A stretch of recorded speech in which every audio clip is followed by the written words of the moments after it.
오늘은 히브리서 3장 12절에서 19절까지 보겠습니다. 제가 어제 말씀드린 대로 네로 황제의 기독교 핍박으로 많은 성도들이 믿음을 버리고 배교했습니다. 유대교로 돌아가는 사람들도 많이 있었죠. 이 배교는 당시 기독교 공동체를 무너지게 하는 굉장히 강력한 힘이 되었을 겁니다. 외부의 핍박도 힘든데 내부에서 믿음을 버리고 배도하는 자가 있다. 모든 성도들의 마음이 무너지게 되는 거죠. 오늘 본문은 믿음을 버리고 배도하는 사람들이 왜 끝까지 믿음을 지키지 못하였는가라는 주제를 다루고 있습니다. 믿음을 버리고 배도하는 이유를 설명하면서 출애굽한 이스라엘 백성들을 예화로 들고 있습니다. 믿음을 끝까지 지키지 못하고 하나님을 떠나 배도하는 그 이유. 13절부터 보면은 마음이 굳어져서 완악하게 되었기 때문이라고 말씀합니다. 이 완악이라는 완고함이라는 단어가 3번 나오죠. 13절부터 보겠습니다. 누구든지 죄의 유혹으로 완고하게 되지 않도록 하라. 15절도 보시면 너희가 그의 음성을 듣거든 경노하시게 하던 것 같이 너희 마음을 완고하게 하지 말라. 3장 8절도 읽어보겠습니다. 광야에서 시험하던 날에 거역하던 것 같이 너희 마음을 완고하게 하지 말라. 12절도 보면은 동일한 내용이죠.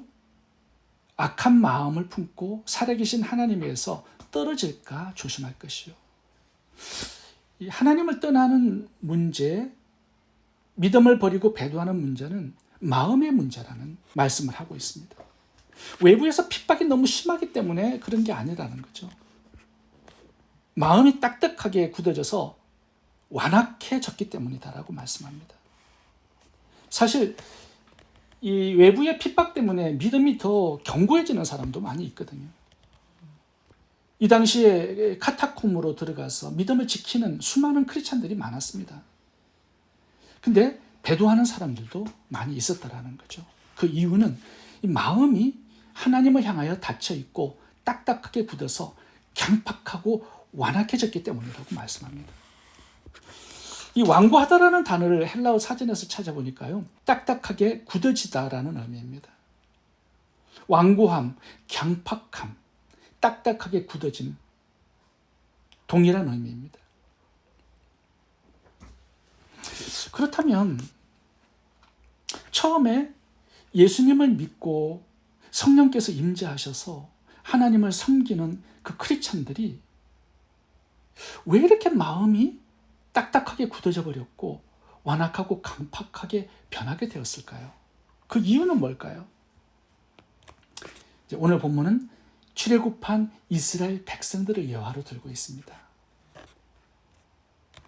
이스라엘 백성들을 보면 처음부터 마음이 딱딱하게 굳어진 상태는 아니었죠. 하루아침에 그렇게 된 거 아닙니다.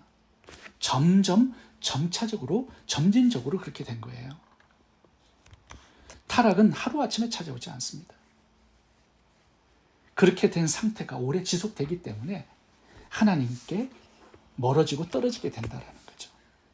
이스라엘 백성들 처음에는 마음이 하나님을 향하여 활짝 열려 있었고 하나님을 믿고 신뢰하고 사랑했습니다. 마음이 하나님을 향하여 부드러운 옥토밭과 같았습니다. 하나님이 10가지 재앙으로 애굽을 치시고 그들을 구원해 주셨고 홍해를 갈라 길을 내시고 광야에서 만나를 내려주시고 반석에서 물을 터뜨려 주셨을 때 그들은 하나님을 신뢰했겠죠. 사랑하고 의지했겠죠. 하나님께 감사와 경배, 찬양과 예배가 충만했을 겁니다. 그런데 이러한 생활이 지속적이지 않았다라는 거예요. 광야 생활은 불편함이 너무 많았습니다. 또 부족함이 너무 많았어요. 그래서 그들의 마음속에 이 원망과 불평이 파고든 겁니다. 이 원망과 불평의 마음이 그들의 마음을 지배해서 오래 가니까요. 그들의 마음이 하나님과 단절되고 마음이 딱딱하게 굳어서 완악하고 강팍해진 것입니다. 이스라엘 백성들은요, 하나님을 향한 그 첫사랑, 그 첫 믿음을 지키고 유지하지 못했습니다. 왜냐하면 매일마다 주님과의 교제가 이루어지지 않았기 때문이에요. 매일마다 주님과의 교제를 게을리 했기 때문입니다. 이스라엘 백성들 보면 하나님의 기적을 직접 보고 살았던 사람들입니다. 그런데 하나님의 기적과 능력 한두 번 경험한 것 가지고요, 그들의 믿음이 유지되지 않았습니다.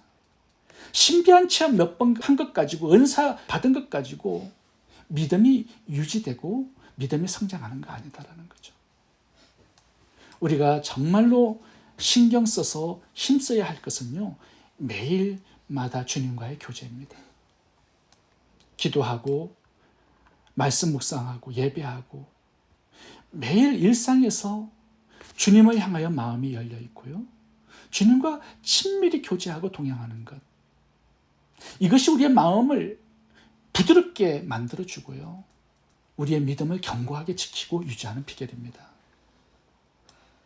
매일마다 주님과의 친밀한 교제, 이것보다 더 강력한 능력이 어디 있겠습니까? 이스라엘 백성들은 고난과 역경 때문에 믿음을 떠난 게 아닙니다.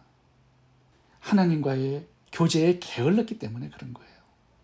이스라엘 백성들이 가나안 땅을 정복했습니다. 나중에 그때는 굉장히 부유했죠. 그 부유함 때문에 하나님과의 교제가 멀어집니다. 그래서 그들의 마음이 다시 한번 딱딱해지고 굳어지고 완악하게 되어서 우상 숭배로 나아갑니다. 문제는 부족하고 불편함, 그게 문제가 아니고요, 또 부요함, 성공과 출세, 이게 문제가 아닙니다. 일상에서 주님과의 친밀한 교제가 있느냐 없느냐, 이것이 우리의 믿음을 결정하는 중요한 요소가 되는 거예요. 홍해가 갈라지는 이 기적도 우리의 믿음을 유지시키는 게 아닙니다. 매일의 말씀 묵상의 자리, 예배의 자리에서 우리의 믿음이 지켜지고 성장하는 거예요. 욥을 봐보세요. 욥은 동방의 거부로 살 때도 예배하면서 주님과의 교제에 굉장히 부지런했습니다. 그런데 모든 것을 다 잃어버렸을 때도요, 질병을 가지고 거지로 살았을 때도 하나님을 향한 그 교제의 끈을 놓치지 않습니다. 늘 하나님을 향하여서 열린 마음을 가지고 살았어요. 그래서 그의 마음이 딱딱하게 굳어지지 않았던 거죠. 7년간의 고난의 세월 동안에도. 더욱더 그의 믿음이 견고하게 성장했습니다. 그래서 나중에 하나님을 눈으로 직접 대면해 보는 사람이 된 것이에요. 거지 나사로도 마찬가지죠. 모든 것을 다 잃어버린 노숙자가 되었습니다만 주님과의 교제의 끈을 놓지 않는 예배자로 살아갑니다. 이런 하나님과의 친밀한 교제가 우리의 믿음을 지키고 성장시키는 유일한 비결이 되는 것입니다. 이스라엘 백성들을 보면요, 시작은 너무 좋았어요. 엄청난 기적을 경험하고 그들의 믿음이 너무나 좋았습니다. 그런데 주님과의 일상의 교제가 없다 보니까요, 나중에는 그 마음이 너무 딱딱하게 굳어져 버렸고요, 완악해지고 강팍해지고 하나님을 떠나 배도하게 된 것입니다. 우리가 이렇게 모여서 말씀을 나누고 기도하고 예배하는 것, 이게 정말 중요한 시간입니다. 이 시간이 있기 때문에 우리의 마음이 주님을 향하게 되고요, 주님을 의식하게 되고요, 마음이 딱딱해지고 완악해지는 것을 막을 수 있는 것입니다. 기억하시기 바랍니다. 우리의 믿음은요, 홍해를 가르는 한 번의 신비한 체험 가지고 되지 않습니다. 매일 반복적으로 일상의 주님과의 친밀한 교제가 지속되어야 합니다. 히브리서 3장 1절을 읽어보겠습니다.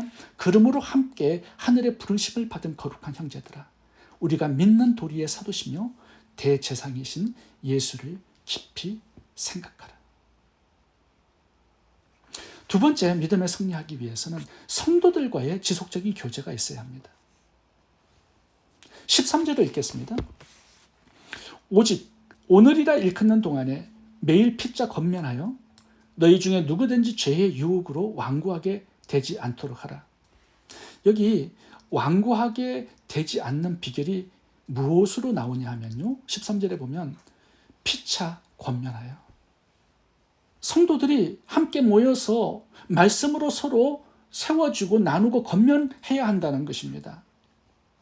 이것이 우리의 마음이 딱딱하게 굳어지지 않고 우리의 믿음을 지키고 유지하는 비결이라고 말씀하고 있습니다.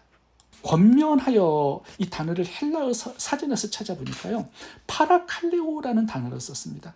파라는 곁에, 칼레오는 콜, 부르다예요. 그러니까 권면이 무슨 말이냐면 자기 곁으로 성도를 부르고 초대한다라는 뜻입니다. 다시 말하면 신앙생활을 혼자 열심히 하지 말라는 거예요. 다른 성도들 초대해서 함께 공동체로 하라는 것입니다. 이것이 우리의 마음이 딱딱하게 굳어지는 것을 막고요, 완고함과 강팍하게 되는 것을 막는 비결입니다. 제가 이렇게 말씀을 가르치면서 다른 성도님들을 제 곁으로 불러 초대하고 있잖아요. 이것이 제 마음이 딱딱하게 굳어지고 완고하고 강팍하게 되는 걸 막는 비결이에요. 이렇게 함께 모이는 이 시간 때문에 우리의 믿음이 지켜지고 성장하는 거예요. 하나님께서 은혜를 주시는 거죠. 그리고 이 시간이 내 믿음뿐만 아니라 다른 사람들의 믿음까지 붙들어주는 시간이 되는 것입니다. 성경에 보면은 말세가 될수록 모이기에 힘쓰라고 말씀하시죠. 말세가 되면 굉장한 핍박이 주어집니다. 666패가 찍어지고요, 적그리스도가 통치하는 그런 엄청난 고난과 핍박의 그런 시대가 될 거예요. 근데 우리가 믿음으로 승리하기 위해서는요, 함께 모여야 한다는 거죠. 그래야 주님께서 함께 하셔서 믿음을 주께서 붙들어 주시고 은혜를 주시겠다고 약속하고 있는 것입니다. 우리가 모여야 되는 중요한 이유가 있습니다. 이스라엘 백성들을 보면요, 원망 불평도 강하게 전염되잖아요. 근데 좋은 신앙도요, 전염성이 강합니다.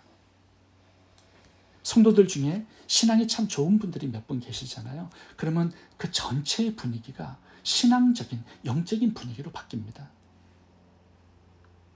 성도님 중에 열심히 성경 공부를 하시는 분들이 계시죠. 그 열심히 전염돼요.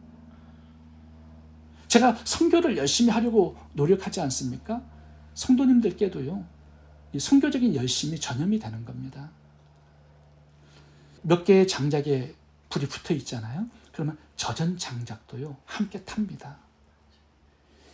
이게 모이기에 힘쓰라는 주님의 말씀이 의미하는 뜻이에요. 함께 믿음이 성장해야 된다는 것이죠. 마음이 굳어지는 완고함은요, 주님과의 교제를 게을리하면 나타나는 현상입니다. 가룟유다 라오디게아 교회가 그렇지 않습니까? 나중에 보면 양심과 마음이 화인 맞은 상태가 되어서 완전히 딱딱하게 굳어져 버린 그런 상태가 되어서 회복이 불가능한 그런 단계가 되어버렸습니다. 그런데 중요한 것은 성도들과의 교제가 단절되어도 그렇게 됩니다. 신앙생활은 혼자 할 수가 없기 때문입니다.